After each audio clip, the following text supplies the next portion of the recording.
CBI వాళ్ళు ఎఫ్ఐఆర్లు ఇంకొక మాట కూడా అన్నారు.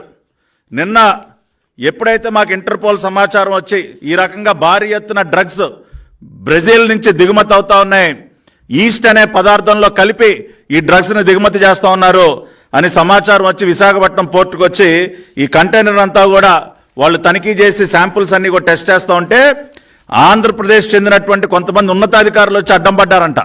ఆ విషయాన్ని కూడా వాళ్ళ ఎఫ్ఐఆర్లో వాళ్ళ రిపోర్ట్లో రాశారు చాలా క్లియర్గా.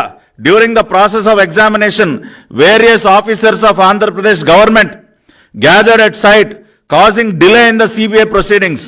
ఏం పనండి? Various officers of Andhra Pradesh government. నేను వాళ్ళ రాష్ట్ర ముఖ్యమంత్రి జగన్ రెడ్డిని అడుగుతా ఉన్నా, ఏం పనయ్యా? ఆంధ్రప్రదేశ్ సీనియర్ ఆఫీసర్స్కి ఏం పని?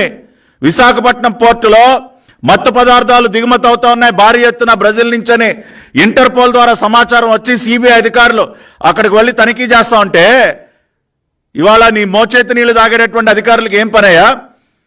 During the process of examination various senior officers of Andhra Pradesh government gather at site causing delay in CBI proceeding. CBI వాళ్ళు తనిఖీల కార్యక్రమానికి ఎందుకు అడ్డం పడ్డారండి? దేనికి అడ్డం పడ్డారు? అంటే ములాఖత్తే కదా ఇది.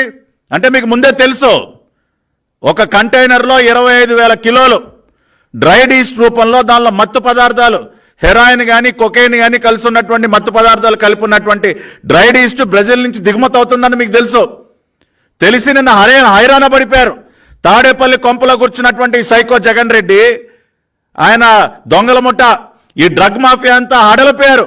అయ్యయ్యో అయ్యయ్యో ఇన్ని వేల కిలోలు పట్టేసుకున్నారే, ఏదో ఒక రకంగా అడ్డు తగలాలని చెప్పి ఆంధ్రప్రదేశ్ గవర్నమెంట్ అధికారులను పంపిస్తారా? ఆంధ్రప్రదేశ్ గవర్నమెంట్ అధికారులను పంపించి సిబిఐ వాళ్ళకి అడ్డు తగిలే ప్రయత్నం చేస్తారా? సిబిఐ వాళ్ళ రిపోర్ట్లో రాశారు